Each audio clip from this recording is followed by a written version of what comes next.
Sekarang siapa kiai-kiai kita sudah paham, dia nakut-nakutin dengan kualat, nggak takut sekarang kiainya, karena dia memang lebih mulia. Lah orang berilmu itu kemuliaannya nas, Kiai Suparman, jangan takut. Orang berilmu itu kemuliaannya dinas oleh Al-Quran, dinas oleh Al-Hadis. Sedang keturunan Nabi tidak ada nas Al-Qurannya, tidak ada nas hadisnya. Ini walaupun yang sahih, apalagi yang palsu kayak Balawi.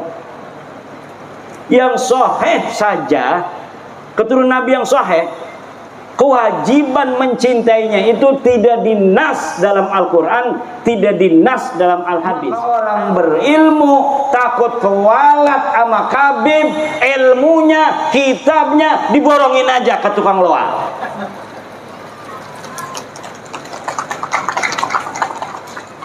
Dia yang harus kewalat kepada kiai, dia yang harus kewalat kepada santri. Coba Yai Haris, ini mantan Mukhibin se-Lampung Tengah, ini presidennya Yai Haris. Sekarang Yai Haris ketika sudah merdeka, tadinya abdun ini. Orang kalau masih percaya kepada Balawi cucu Nabi, jiwanya akan merana. Sekarang ini yang ikut-ikut masih Mukhibin, itu jiwanya merana. Dia manusia, tapi sepertinya dia tidak merdeka seperti manusia lainnya. Dibayang-bayangi oleh doktrin-doktrin yang tidak sesuai dengan ajaran Islam. Bahwa walaupun kamu sholat, kata Taufik Segaf, kamu puasa, kalau tidak ikut ajaran habaib, maka itu tidak akan diterima. Nah ini dari mana itu ajaran itu? Tidak ada ajarannya apa? Bahwa santri-santri kalau kamu sudah pinter, jangan merasa kamu lebih mulia dari Habib. Enggak ada ajarannya. Tidak ada ajaran dalam Islam manusia lebih mulia dari orang lain berdasarkan karena keturunan. Tidak ada. Kemarin itu Roma itu Raja Dangdut terharu. Dia diundang oleh LDNU. Dia tidak tahu kalau ada Habib di situ. Diundang oleh LDNU untuk memberikan kisah bagaimana dakwah beliau dengan musik. Nggak tahu kalau ada Habib. Nah ternyata Habibnya nggak marah. Kan Roma Irama itu setelah beliau mengundang saya dicaci maki oleh Habib-Habib. Kata Roma Irama, saya tidak percaya ente itu cucu Nabi, tapi bukan memutuskan persahabatan. Kita tetap sahabat. Beliau ini sahabatnya Rizik Syihab. Beliau ini sahabatnya para kabib-kabib. Saya hanya tidak percaya kamu cucu Nabi saja. Kalau berteman kita biasa. Wong namanya mengakui cucu Nabi atau bukan itu bukan rukun iman kok. Saya hanya tidak percaya kamu cucu Nabi, tapi kita tetap bersahabat. Tetapi Rizik Syihab nggak mau, malah mencaci maki. Bahar Smith malah mencaci maki. Nah, ketika ada Habib itu di PBNU yang hadir, baik sekali adabnya, terharu itu. Sampai wakil Rais Am PBNU ketemu saya nggak mau sebut namanya, takut nanti dimarahin. Ketemu saya, Kiai Imad. Setelah Kiai Imad ini nggak ada lagi tuh yang keliling-keliling ke rumah minta-minta duit katanya. Jadi yang didawir itu pengurus MWCNU bukan hanya tingkat MWC, tingkat ranting, tingkat Suriah pun mereka berani dawir. Suriah, PBNU berani didawir.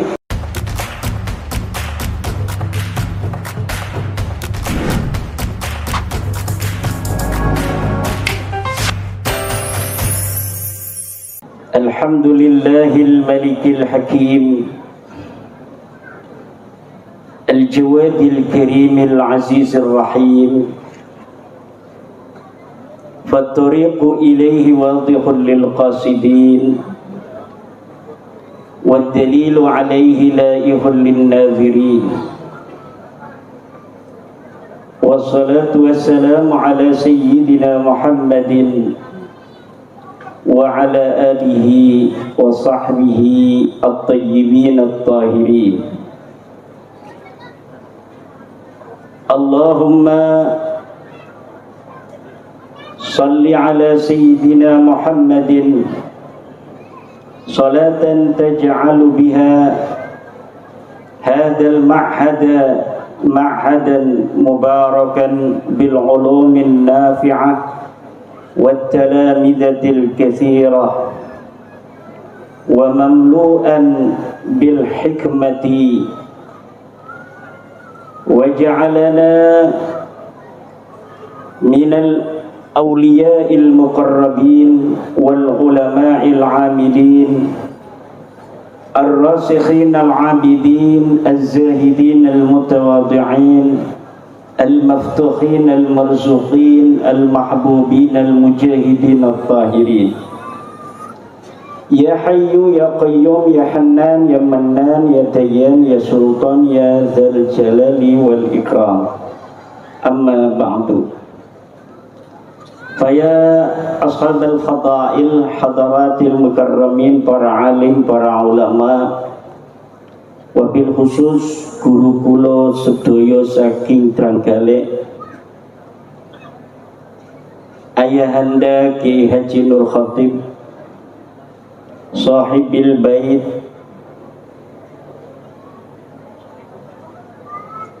pengasuh Pondok Pesantren Darul Hikmah Kiai Haji Haris Mahfadhi, Kiai Haji Sufarman Abdul Karim Ketua DPW PWIL Provinsi Lampung beserta didampingi oleh Kiai Mustafa Al-Faruq dan Kiai Nur Somad, para kiai-kiai yang lain, ibu nyai semuanya yang hadir, baik ibu nyai pertama maupun kedua. Ada enggak? Semuanya yang saya hormati, Bapak Bupati Lampung Tengah, Bapak Camat, Ketua PCNU Lampung Tengah, Ketua PWI Lampung Tengah, para wali santri yang hadir, yang tadi menyaksikan anak-anaknya yang berprestasi. Selain pinter baca kitab kuning, di sini di Darul Hikmah pinter nabuh marching band. Ini susah tadi tuh nabuh marching band, lagunya Indonesia Raya, lagu Mars PWI, dan lagu Yalal Waton. Ini kalau bukan orang-orang cerdas susah itu. Tapi santri Darul Hikmah tadi kita saksikan bersama begitu lihai untuk memainkan marching band. Ibu bapak hadirin ma'asyiral muslimin rahimakumullah. Pada malam hari ini alhamdulillah kita diundang bersama oleh sahibil barakah Kiai Haji Haris, pimpinan Pondok Pesantren Darul Hikmah. Ini namanya saja Darul Hikmah. Dar itu artinya, kalau kiai-kiai zaman dulu maknanya desa. Darul Hikmah, desane hikmah. Kadang kiai kita memaknain dar juga umah. Sebenarnya dar itu lebih luas dari rumah. Kalau rumah saja itu namanya bait. Tapi kalau rumah beserta pagernya, ada sumurnya di luar, ada kandang bebeknya, kandang ayamnya, kandang kambingnya, itu disebut semuanya itu dar. Tapi kalau rumahnya saja itu namanya bait. Jadi yang namanya dar itu makor, tempat menetap, mahal, tempat orang tinggal di sana. Tetapi ada kekhasan mayudaru alaihi bil judran, sesuatu yang diiteri oleh tembok, itu namanya dar. Jamaknya itu ada darun diarun, ada darun duarun, ada darun adwurun, banyak jamaknya itu. Sedangkan al-hikmah yang dimana pondok ini dikasih nama dengannya, ini maknanya luar biasa. Yu'til hikmata man yasha, kata Allah, wa may yu'tal hikmata faqad utiya khairan katsira wa ma yadhakkaru illa ulul albab.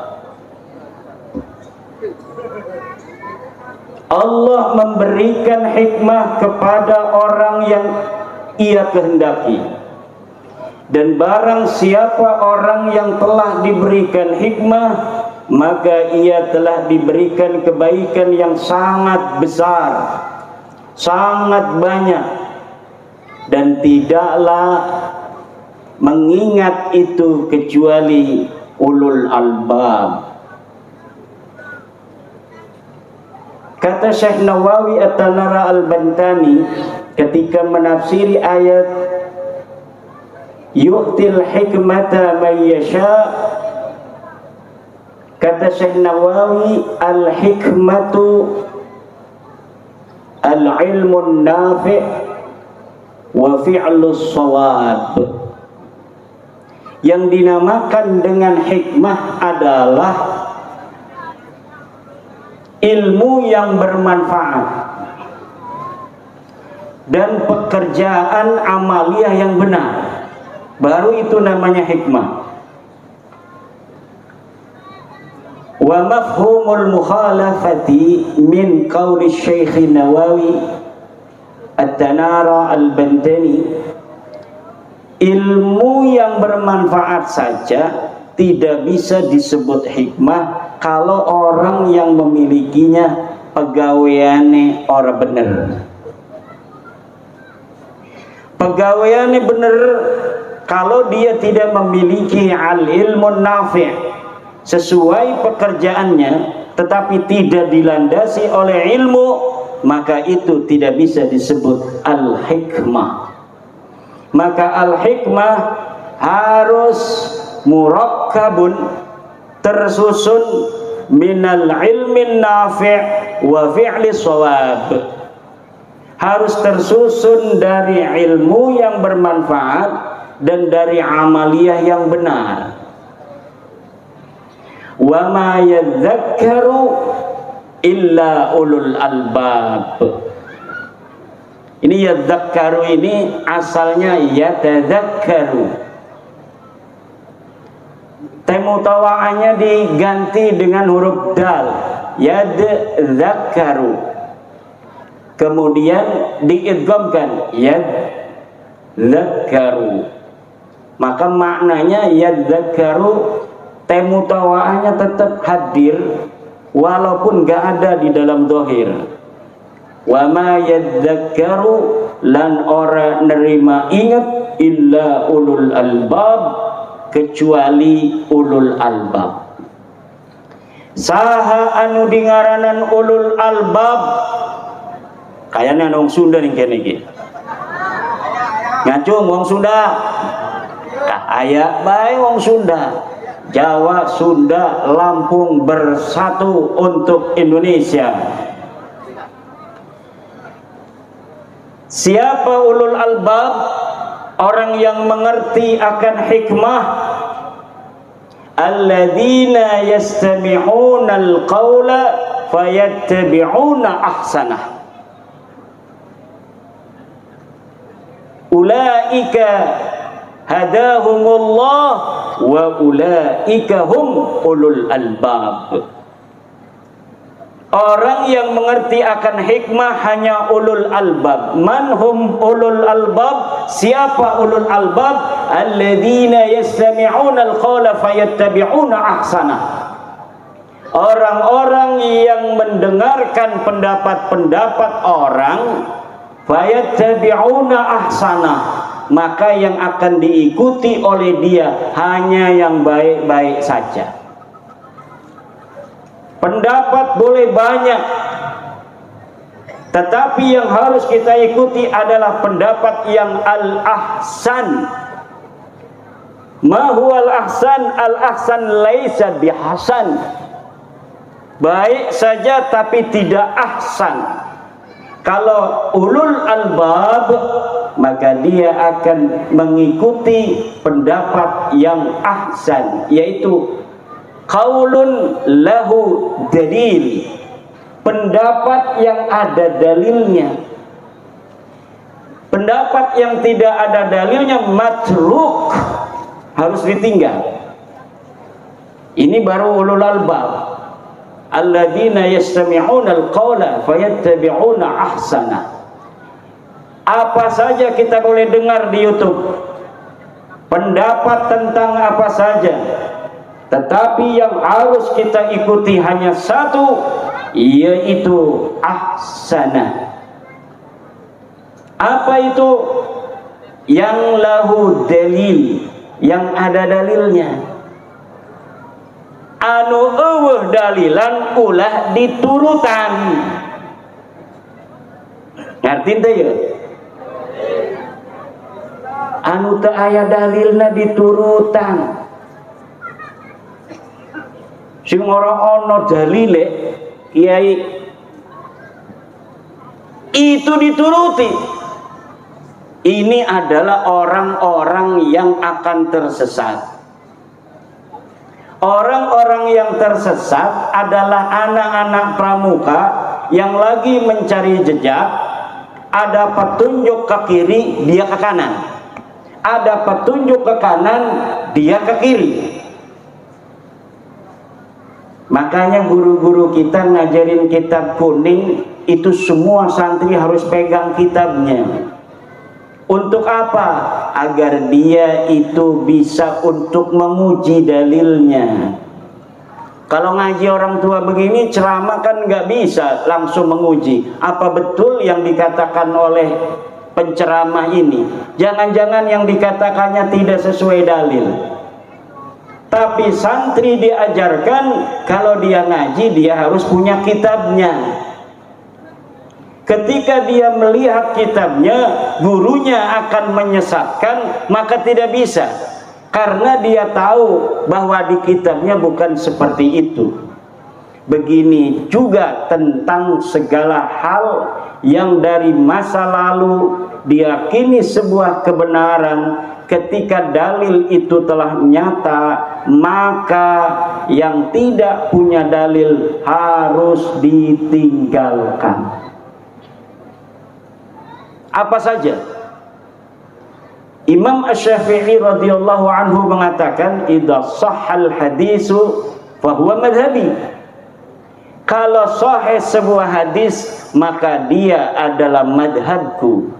Karena bisa jadi Imam Syafi'i yang hidupnya 204 Hijriah, ketika itu ada para sahabat-sahabat Nabi yang berhijrah ke Habasyah, yang berhijrah ke Maroko, yang berhijrah ke Yaman. Kemudian Imam Syafi'i tidak mendapatkan hadis itu karena beliau tinggal di Madinah, kemudian pindah ke Irak, kemudian pindah ke Mesir. Bisa jadi ada hadis-hadis dari sahabat yang didapatkan dari Rasulullah, tetapi Imam Syafi'i belum mendapatkannya. Maka ketika masa Imam Syafi'i masih hidup, Imam Syafi'i wanti-wanti, idza shahhal hadisu fa huwa madhhabi. Kalaulah sahih kalian menemukan sebuah hadis, maka itu adalah madhabku. Makanya murid-murid Imam Asy-Syafi'i, Imam Buaiti, Imam Muzani, cucu-cucu muridnya Imam Nawawi, Imam Rafi'i, Ibnu Hajar, Imam Al-Ghazali, itu kadang-kadang mukhalifun li Syafi'i fi aqwalin liwujudi dalilin mukhalifin li imamihim. Mereka kemudian berbeda dengan imamnya, yaitu Imam Syafi'i, karena menemukan dalil yang berbeda dengan pendapat Imam Syafi'i. Ini yang diajarkan oleh ulama kita. Ini yang diajarkan oleh Imam Al-Ghazali. Lihat Imam Al-Ghazali bagaimana di Ihya beliau berbicara tentang ma'ul musta'mal. Lihat Ibnu Hajar, Imam Nawawi, betapa banyak kaul-kaul Ibnu Hajar, Imam Nawawi, Imam Rafi'i yang mukhalifan liqaulil Imam Syafi'i. Tetapi kemudian kita hari ini mutaakhirin menganggap itu adalah tetap pendapat daripada Imam Syafi'i. Kenapa? Karena Imam Ghazali, Imam Ibnu Hajar, Imam Rafi'i, Imam Nawawi bisa untuk mengkaji, mengetahui bahwa ini yang benar dan ini yang kurang benar, itu dari metodologi yang diajarkan oleh Imam Syafi'i. Tapi karena instrumennya pada masa Imam Syafi'i ini belum lengkap, akhirnya yang menemukan instrumennya, hadisnya adalah cucu-cucu muridnya. Begitu pula Imam Ahmad bin Hanbal. Kata Imam Ahmad bin Hanbal, la tuqalidni wa la tuqallid Malikan wa la tuqallid Syafi'iyan wa la tuqallid Sufyan as-Sawri, ta'allam kama ta'allamna. Jangan engkau taklid padaku, jangan engkau taklid pada Imam Malik, jangan engkau taklid pada Imam Syafi'i, jangan engkau taklid pada Sufyan as-Sawri, tetapi ta'allam kama ta'allamna, belajarlah seperti aku belajar, belajarlah seperti kami belajar. Ini ajaran Imam Ahmad bin Hanbal. Maka ketika anak-anak murid daripada Imam Malik balagha darajata Malikin fil fiqhi, maka para murid Imam Malik mendirikan madhab sendiri. Imam Maliknya nggak marah, ya Iparman, senang punya murid pinter. Begitu pula kenal Abu Hasan al-Asy'ari. Abu Hasan al-Asy'ari ini pendiri, peletak dasar ahli sunnah wal jamaah. Dia murid siapa? Dia orang Mu'tazilah, muridnya Imam Al-Jubai yang juga Mu'tazilah. Tapi Imam Al-Jubai ketika mendengar Abu Hasan al-Asy'ari ini berbeda dengan dirinya, beliau ini pun merasa bangga. Imam Al-Jubai dari Mu'tazilah memiliki murid pendiri madhab ahli sunnah wal jamaah Abu Hasan al-Asy'ari. Begitu pula Wasil bin Atha, pendiri Mu'tazilah. Murid siapa dia? Dia murid dari Muhammad al-Hanafiyah, murid dari Syekh Al-Hasan al-Basri. Tetapi kemudian i'tazala anil Hasan, beliau beri'tizal dari Hasan al-Basri, artinya berbeda pendapat dengan gurunya. Jadi berbeda pendapat dengan guru dengan berlandaskan dalil, ini diajarkan di dalam tradisi kesejarahan ulama-ulama guru-guru kita. Imam Hashim Asy'ari berbeda dengan Yai Bisri Sansuri dalam beberapa masalah fikih. Berbeda pula dengan Guru Mansur dari Jembatan 5, sama-sama orang NU. nggak apa-apa dalam masalah hisab. Kemudian dengan Yai Mas Kumambang berbeda dalam masalah tong-tong. Jadi berbeda itu di dalam tradisi ajaran guru-guru kita bukan berarti itu su'ul adab. Yang penting di dalamnya itu ada dalil, ada ilmu. Maka saya mengarang sebuah syair sholawat tawasul untuk Wali Songo. Di bait yang terakhir saya katakan, ya Rabbi bil khalil iftah kulla talibina waj'alhumu khairam minna wa khairal umami. Ya Allah, bil khalili, dengan barokah Syekh Khalil Bangkalan, iftah kulla talibina, buka hati santri-santri kami, waj'alhumu khairan minna, dan jadikan mereka lebih baik dari kami, wa khairal umami, dan sebaik-baiknya manusia. Ini adalah ajaran guru-guru kita.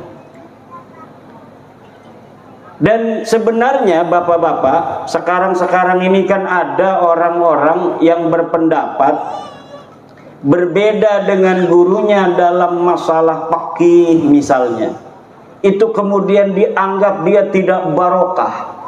Kalau tidak barokah, harusnya Imam Syafi'i yang tidak barokah pertama kali karena berbeda dengan Imam Malik. Nanti Imam Syafi'i punya murid Ahmad bin Hambal nggak mau ikut pendapatnya Imam Syafi'i. Imam Ahmad bin Hambal mendirikan pendapat madhabnya sendiri. Kalaulah tidak barokah, murid yang berbeda dengan gurunya, maka harusnya Imam Ahmad bin Hambal tidak barokah karena dia berbeda dengan Imam Asy-Syafi'i. Kalaulah Muhammad bin Ali Al-Hanafiyah, ini Muhammad ini Al-Hanafiyah, ini anaknya Sayyidina Ali, tapi dia tidak mau mengatakan dirinya Muhammad bin Ali bin Abi Thalib. Kenapa? Karena beliau bukan anaknya Siti Fatimah. Takut ketukar dengan Sayyidina Hasan Hussein, disangka beliau anaknya Sayyidatuna Fatimah. Maka beliau menggunakan nama Muhammad bin Al-Hanafiyah. Muhammad anak laki-lakinya perempuan dari Bani Hanifah. Karena Sayyidina Ali menikah dengan perempuan dari Bani Hanifah. Kemudian lahirnya Muhammad Al-Hanafiyah, ulama besar. Kenapa ini Muhammad bin Al-Hanafiyah menjadi ulama besar yang menjadi sebagai panutan para imam-imam madhab berikutnya? Karena beliau hatinya begitu suci. Dari nama ini keberkahan luar biasa, karena beliau tidak mau namanya ini ketukar, takut nanti kalau Muhammad bin Ali bin Abi Thalib disangka anaknya Sayyidatuna Fatimah. Maka dari situlah ketawaduan dia, keberkahannya. Ibu bapak hadirin ma'asyiral muslimin rahimakumullah. Ada kiai dari Madura. Ini saya ngomong begini ini karena ada kiai dari Madura namanya Kiai Ja'far. Beliau ini lulusan Mekah. Kiai Ja'far lulusan Mekah. Kemudian beliau membaca kitab-kitab saya tentang nasabah Alawi, Kiai Haris. Dibaca oleh Kiai Ja'far, akhirnya Kiai Ja'far berkesimpulan yang sama, bahwa Ba'lawi ini bukan cucu Nabi. Kemudian dilaporkan ke gurunya, ke Mekah. Setelah dilaporkan ke gurunya ke Mekah, gurunya bikin voice note. Setelah bikin voice note, beliau bikin lagi voice note bahwa nanti akan saya buktikan sendiri bahwa betul-betul Ba'lawi ini bukan cucu Nabi. Ada lagi Yai Nur di Jawa Tengah, kiai yang murid-muridnya mendukung saya kemudian dimarahin. Murid-muridnya itu ketika membaca kitab bahwa betul dalam kitab Tahdhibul Ansab 345 Hijriah tidak ada Ba'lawi disebut cucu Nabi. Betul tahun 370 di dalam kitab Muntaqilatut Talibiyah tidak ada Ba'lawi disebut cucu Nabi. Betul di dalam kitab Al-Majdi 490 Hijriah tidak ada Ba'lawi disebut cucu Nabi. Betul di dalam kitab Asy-Syajarah Al-Mubarakah 597 Hijriah bahwa Ba'lawi bukan cucu Nabi. Betul dalam kitab Al-Fakhri 614 Hijriah bahwa Ba'lawi bukan cucu Nabi. Betul dalam kitab Al-Asili 700 Hijriah bahwa Ba'lawi bukan cucu Nabi. Betul dalam kitab As-Sabatul Muson 787 Hijriah bahwa Ba'lawi bukan cucu Nabi. Betul dalam kitab Umdatut Talib Al-Kubra karya Ibnu Inabah 828 Hijriah bahwa Ba'lawi bukan cucu Nabi. Dia selain membaca, dia kemudian memverifikasi di dalam kitab-kitab yang saya sebutkan.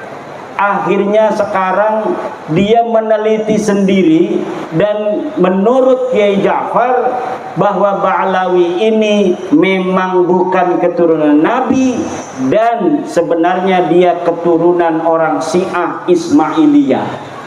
Ini kata Kiai Ja'far. Kiai-kiai yang lain juga di Jawa Tengah itu, Yai Nur Khatib, pengurus-pengurus NU, Surya NU, itu pengurus-pengurus PWI di Jawa Tengah yang sekarang ini sudah qat'iyan, sudah betul-betul hakul yakin bahwa Ba'lawi ini bukanlah daripada keturunan baginda Nabi besar Muhammad sallallahu alaihi wasallam. Itu pengurus-pengurus Surya PCNU. Jadi sekarang ini sebenarnya sudah kita tidak usah membicarakan tentang Ba'lawi bukan cucu Nabi apa cucu Nabi, karena ini sudah intasyara bainan nas. Bukunya Yai Nur Khatib sudah saya susun bahasa Indonesia 690 halaman. Di situ lengkap dalil-dalilnya. Saya sampai bosen Kiai Suparman suruh ngomong nasab melulu, karena hampir 3 tahun. Kenapa? Sebenarnya masyarakat ini sudah pada yakin Ba'lawi ini bukan cucu Nabi.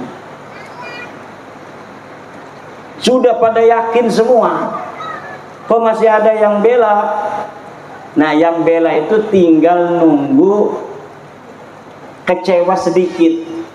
Kecewa sedikit aja motornya dipinjam kemudian dijual, baru dia yakin ini betul kamu bukan cucu Nabi.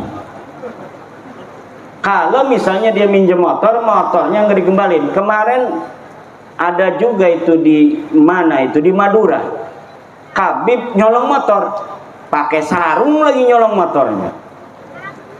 Nah, kata orang-orang yang membela, Kiai, bukankah keturunan Nabi itu tidak maksum? Betul tidak maksum. Kalau misalnya tidak maksum, berarti nggak usah ngomong-ngomong masalah akhlak, masalah kelakuan dari orang yang mengaku keturunan Nabi. Karena memang yang namanya manusia itu bisa berbuat dosa, betul. Tapi kalau keturunan kiai saja banyaknya jadi kiai,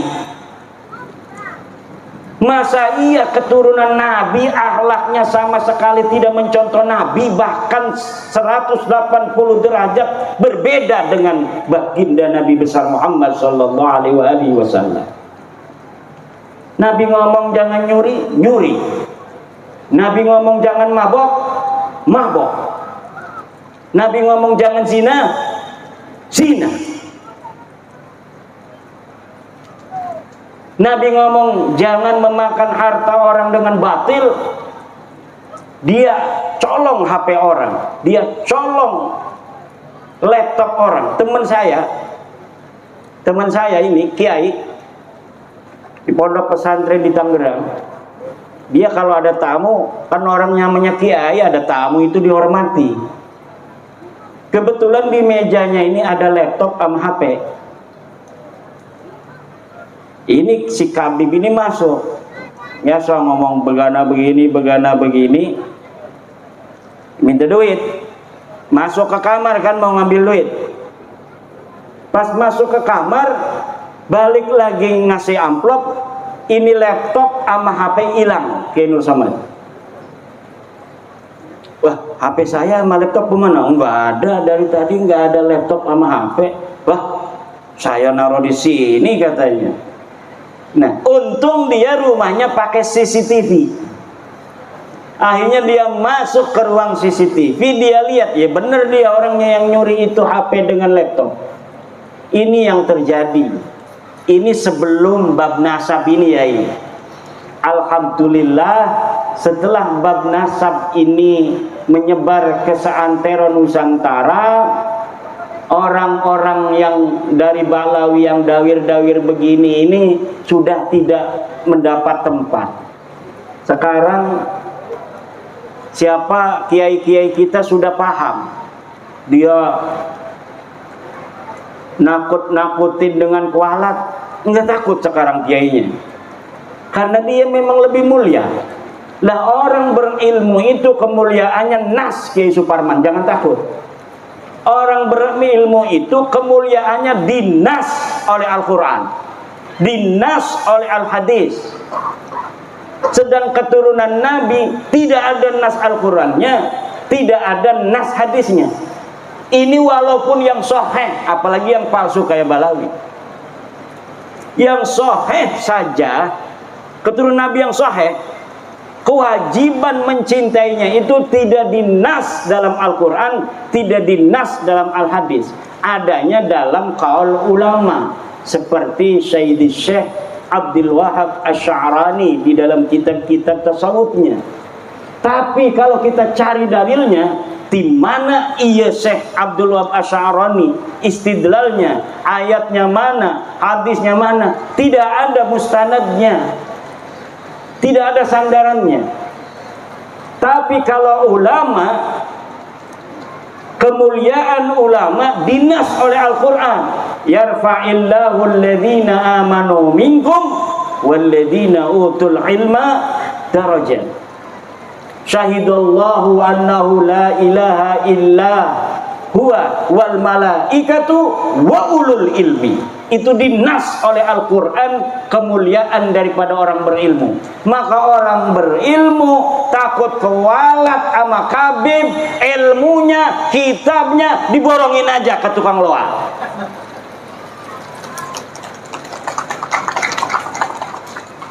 Dia yang harus kewalat kepada kiai, dia yang harus kewalat kepada santri.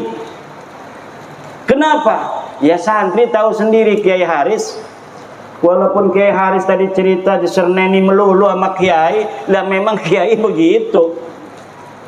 Kiai itu memang begitu. Kadang marah melulu kiai itu.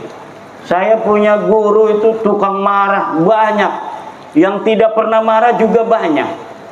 Saya mondok di banyak pondok.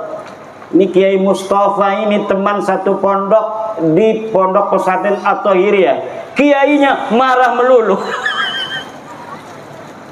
Kiainya marah melulu. Mondoknya sama Abuya Dimyati dengan Abuya Suhaimi dari Kronjo Tangerang. Tiga-tiganya tukang marah semua. Murid daripada Syekh Thohir Pelamunan. Jadi Syekh Thohir Pelamunan punya murid Abuya Dimyati, Abuya Hasuri, Abuya Suhaimi. Bikin pondok tiga-tiganya itu kalau sudah marah ya begitu. Tapi dimarahin kiai barokah. Alhamdulillah Saya pernah di setan-setan di babi-babi itu di pondok sama Abah Yai Hasuri. Barokah setan. Barokah, alhamdulillah. Ya salah kita orang dimarahin itu karena beliau ingin kita belajar yang benar, ingin kita khairan minhu, lebih baik dari beliau. Setiap guru menginginkan santrinya lebih baik daripada gurunya. Itu ciri-ciri daripada keikhlasan. Maka saya aneh itu kepada kiai yang ketika santrinya membaca kitab-kitab nasab kemudian menyimpulkan Ba'lawi bukan cucu Nabi, dia malah marah. Katanya siapa saja yang membatalkan Ba'lawi ikut kepada Imaduddin Usman dari Banten maka tidak barokah. Waduh, ini apa namanya, ini bukan ajaran dari para ulama. Ajaran ulama itu ajaran ulul albab. Ulul albab itu Yai Haris. Kalau Yai Haris aman, kiainya sama, kiainya luar biasa sampai datang kemari. Ulul albab itu alladzina yastami'unal qawla fayattabi'una ahsana. Orang-orang yang mendengarkan pendapat boleh banyak, tapi yang diikuti hanya yang terbaik. Apa yang terbaik? Lahu dalil, pendapat yang ada dalilnya. Coba Yai Haris, ini mantan Mukhibin se-Lampung Tengah, ini presidennya Yai Haris. Sekarang Yai Haris ketika sudah merdeka, tadinya abdun ini. Orang kalau masih percaya kepada Ba'lawi cucu Nabi, jiwanya akan merana. Sekarang ini yang ikut-ikut masih Mukhibin, itu jiwanya merana. Dia manusia, tapi sepertinya dia tidak merdeka seperti manusia lainnya. Dibayang-bayangi oleh doktrin-doktrin yang tidak sesuai dengan ajaran Islam. Bahwa walaupun kamu sholat, kata Taufik Segaf, kamu puasa, kalau tidak ikut ajaran habaib, maka itu tidak akan diterima. Nah ini dari mana itu ajaran itu? Tidak ada ajarannya apa? Bahwa santri-santri kalau kamu sudah pinter, jangan merasa kamu lebih mulia dari Habib. Enggak ada ajarannya. Tidak ada ajaran dalam Islam manusia lebih mulia dari orang lain berdasarkan karena keturunan. Tidak ada. Bu, tidak ada manusia lebih mulia dari orang lain berdasar keturunan dalam ajaran Islam. Dalam ajaran Islam, inna akramakum indallahi atqakum. Sesungguhnya yang paling mulia adalah orang yang paling bertakwa. Nih dari kiai-kiai ini, salat rawatibnya kan ada yang qabliyah asar 2 rakaat, ada yang 4. Nah yang 4 ini yang akram karena dia lebih banyak pekerjaannya.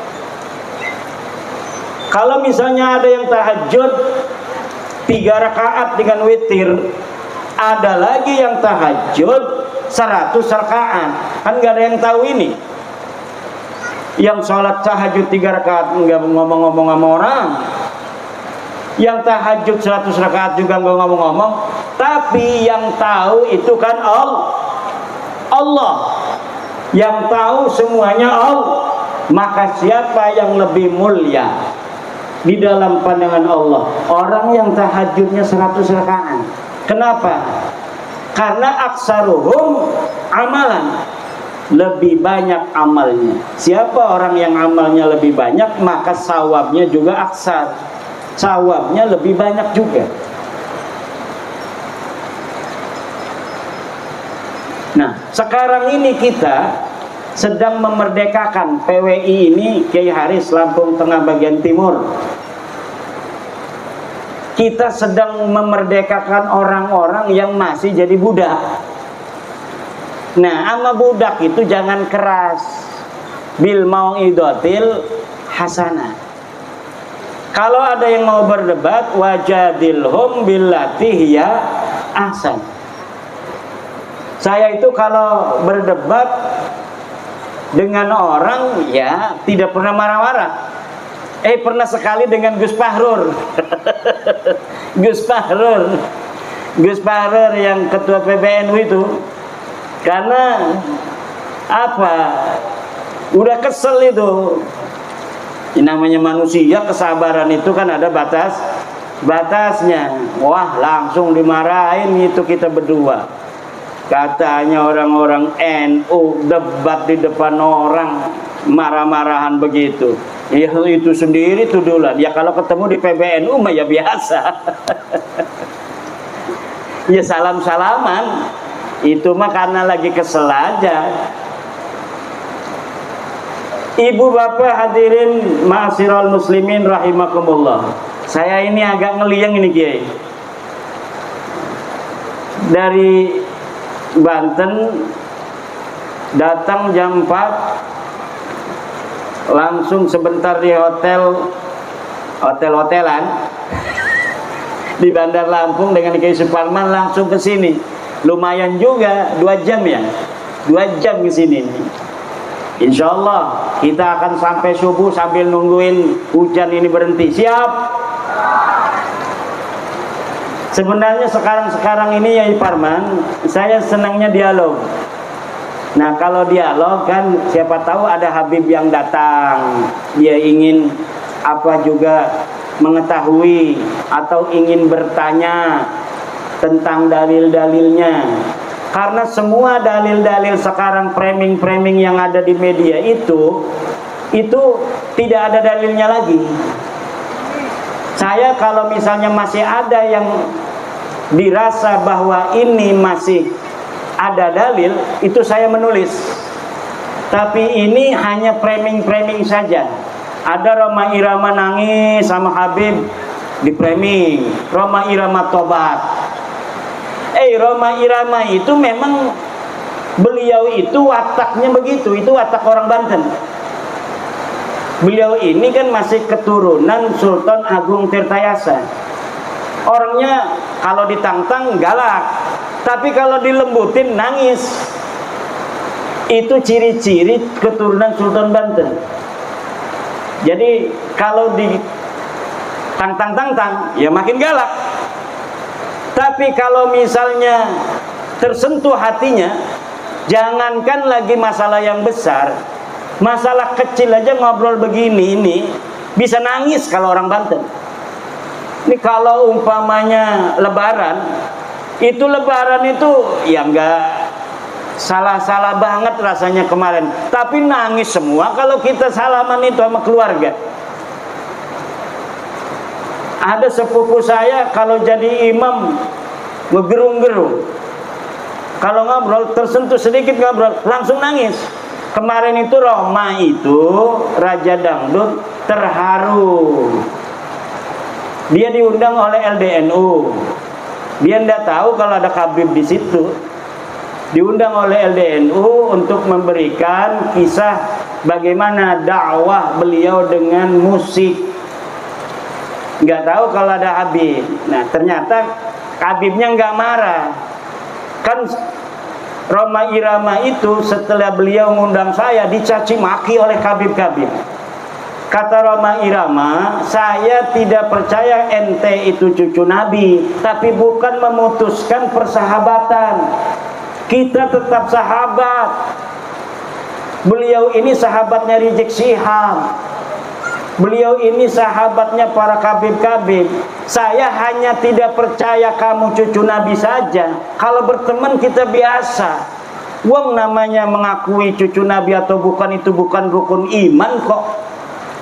Saya hanya tidak percaya kamu cucu Nabi, tapi kita tetap bersahabat. Tetapi Rizik Syihab nggak mau, malah mencaci maki.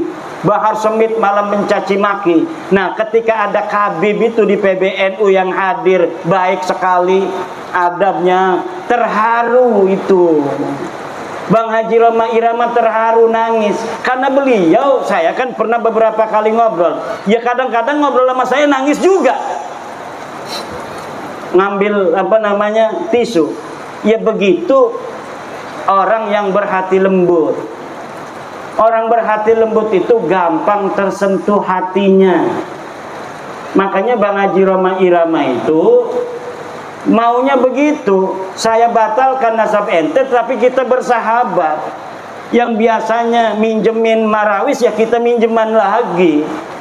Yang biasanya kita ngobrol, kita tetap ngobrol. Yang biasanya kita ini adalah kerja bareng, kita kerja bareng. Yang biasanya bisnis bareng, kita bisnis bareng. Yang udah kagol punya mantu Balawi, nggak apa-apa, jangan suruh cerai. Kita hanya tidak percaya mereka cucu Nabi. Bukan berarti kita memutuskan segalanya. Itu memang yang diungkapkan oleh Bang Haji Roma Irama. Cuma di framing. Coba lihat itu framingnya. Bang Haji bertobat. Dengerin apa yang diomongin Bang Haji. Apa benar dia ngomong bahwa Balawi sekarang cucu Nabi? Tidak ada. Itu hanya framing-framing. Karena Bang Haji Roma Irama pengennya begitu. Saya batalin itu nasab ente bukan berarti kita bermusuhan, karena memang tidak ada dalilnya. Ente ngaku tahun 895 Hijriah, sebelumnya ndak ada. Sedangkan orang yang diaku itu hidupnya tahun 345 Hijriah.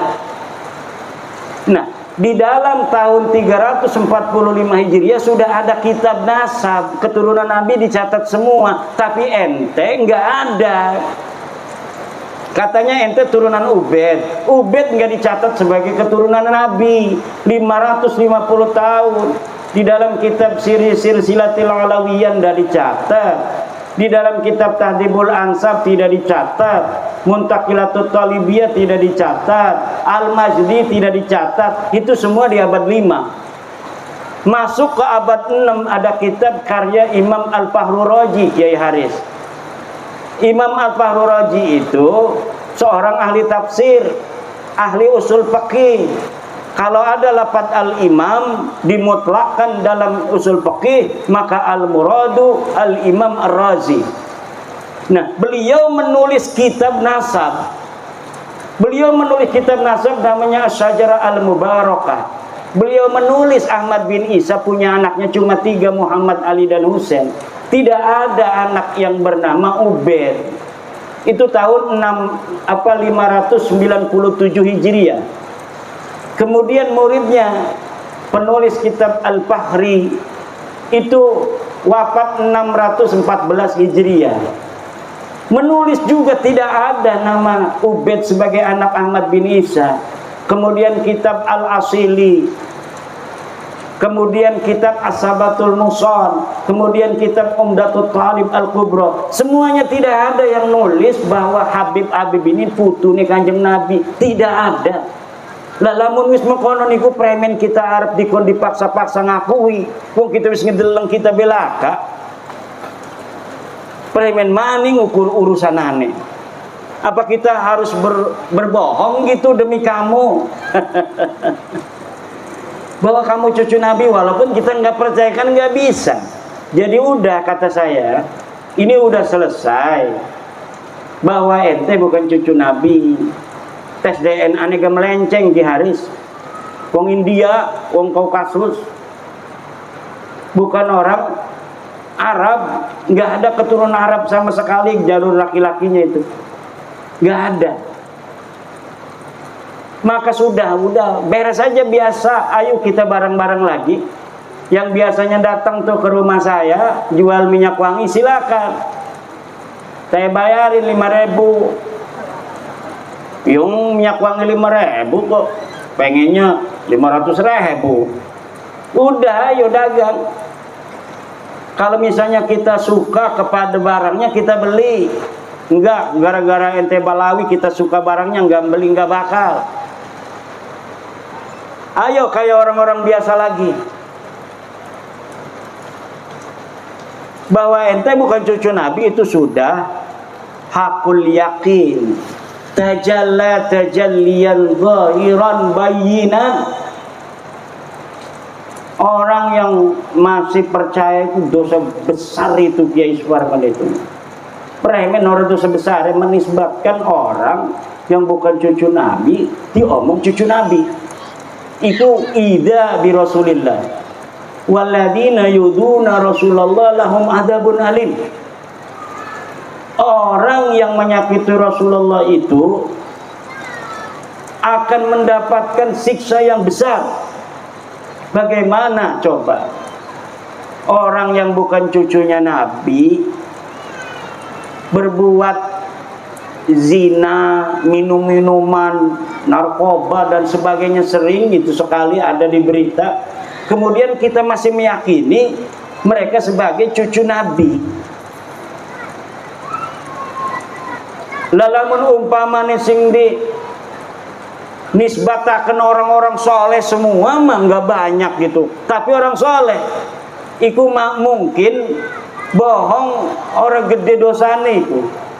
Tapi kalau sudah ini yang dinisbatkan orang-orang yang tidak pantas akhlaknya begitu, na'udzubillah, ini lahum adzabun alim. Se-Indonesia bersaksi semua tukang dawir minta duit, udah terkenal sekali itu. Semua orang, kalau yang saya ketemui kiai-kiai ngomong, alhamdulillah Kiai Imad, gara-gara Kiai Imad sekarang tidak ada lagi yang keliling minta-minta, maksa-maksa minta duit. Itu hampir di setiap daerah. Sampai wakil Rais Am PBNU ketemu saya nggak mau sebut namanya, takut nanti dimarahin. Ketemu saya, Kiai Imad, setelah Kiai Imad ini nggak ada lagi tuh yang keliling-keliling ke rumah minta-minta duit katanya. Jadi yang didawir itu pengurus MWCNU, bukan hanya tingkat MWC, tingkat ranting, tingkat Suriah pun mereka berani dawir. Suriah, PBNU berani didawir sebelum bab nasab ini. Sampai-sampai itu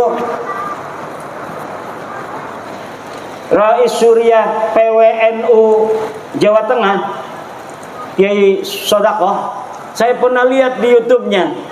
Saya kangen nama Habib, katanya beberapa tahun ini nggak ke rumah-rumah saya.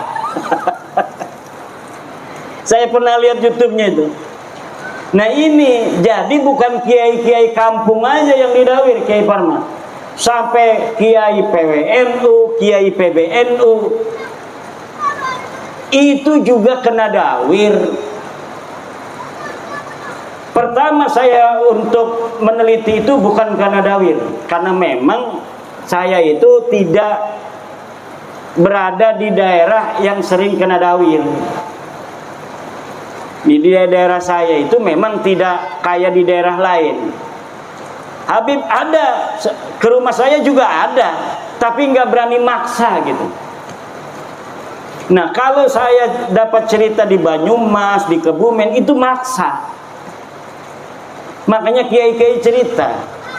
Nah saya itu meneliti nasab mereka bukan karena dawirnya, tapi karena kesombongan akhlaknya kepada kiai-kiai kampung, kepada kiai-kiai Nusantara. Ini yang membuat saya kemudian meneliti nasab mereka, dan ternyata sudah jelas bahwa mereka bukan keturunan baginda Nabi besar Muhammad sallallahu alaihi wasallam. Yai, udah 11:30 ke Bandar Lampung 2 jam. Besok kita ada acara lagi yang mau ikut dialog. Nah kalau dialog itu nanti tanya jawab. Kalau tanya jawab enak kan, Ada, biasanya bukan hanya bertanya itu Kiai, ada yang curhat. Makanya nanti direkam itu yang curhat-curhat untuk pembelajaran bagi masyarakat luas, bahwa inilah yang terjadi selama ini yang tidak diketahui mungkin oleh pemerintah. Nah, ini sekarang ini pemerintah kita minta doa kepada para hadirin, para kiai yang hadir. Ini lagi menghadapi berbagai macam masalah. Kita doakan mudah-mudahan pemimpin-pemimpin kita bisa menyelesaikan masalah-masalah ini. Baik masalah yang kaitannya luar negeri. Ini negara-negara pada mau perang, Pak. Negara-negara pada mau perang. Sedangkan beras kita ini beberapa tahun ini masih ada minus ketahanan pangan. Jadi walaupun kita ini subur makmur, tapi kalau diakumulasi seluruh beras ini tidak cukup untuk ngasih makan seluruh orang Indonesia, kecuali ditambah dengan barang impor. Kita selama ini impor dari Vietnam, Bu. Impor dari Thailand dan China. Juga India. Ini kalau terjadi perang dunia, ini kemungkinannya sangat besar.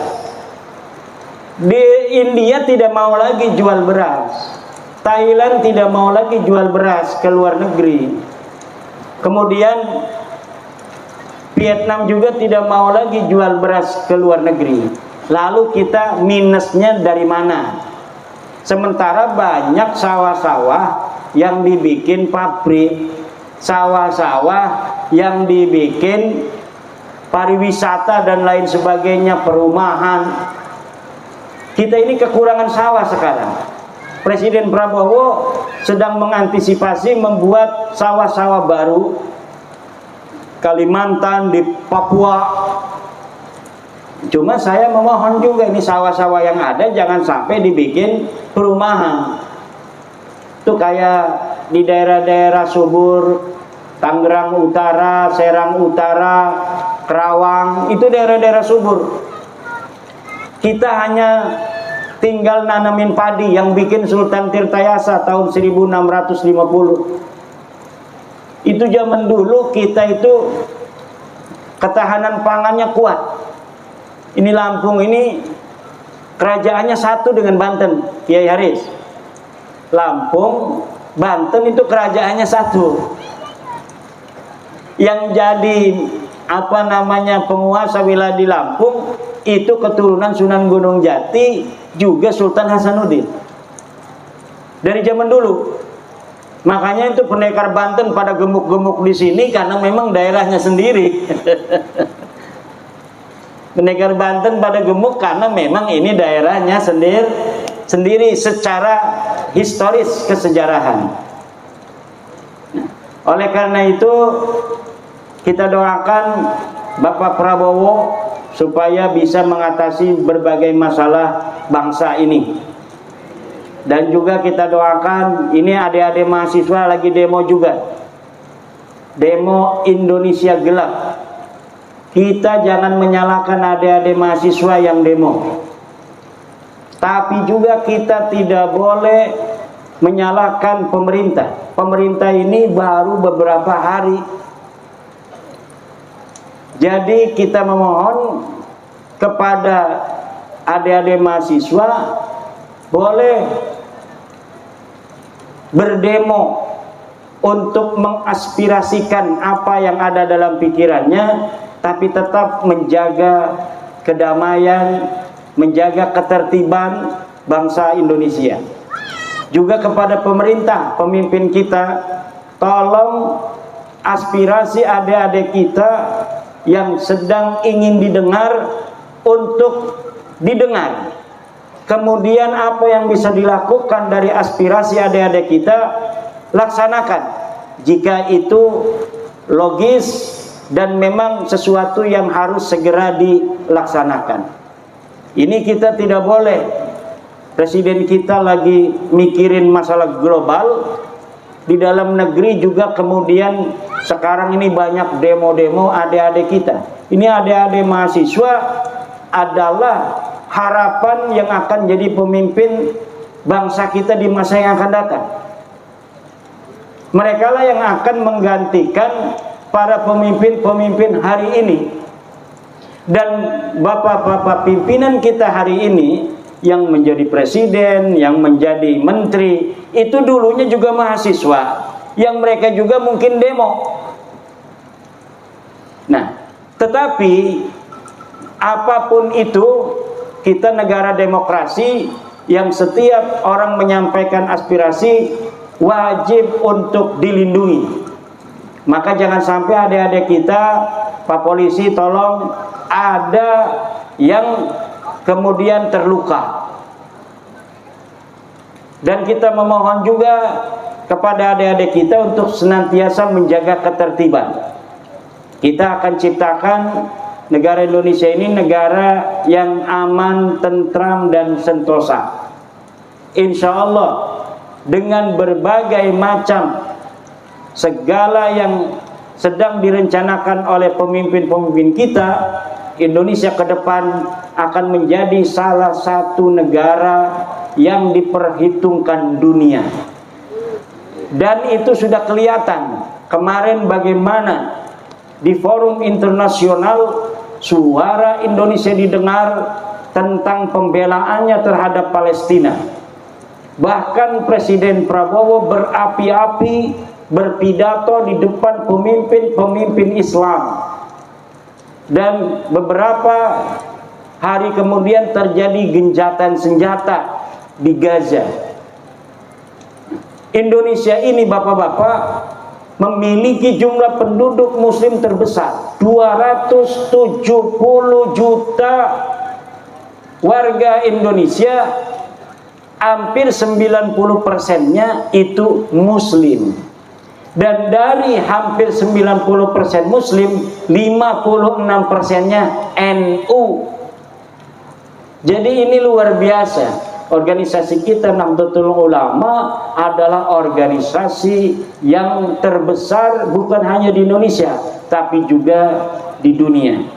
Demikian mungkin yang dapat saya sampaikan. Saya berdoa pondok pesantren Darul Hikmah akan menjadi pondok pesantren yang besar, pondok pesantren yang akan melahirkan para ulama, para pemimpin bangsa dan agama. Saya doakan Yai Haris panjang umur, Ibu Nyai panjang umur, terutama guru kita dari Trenggalek, Yai Nur Khatib, moga-moga panjang umur, sehat badan. Semua kiai-kiai yang hadir di sini kita doakan panjang umur.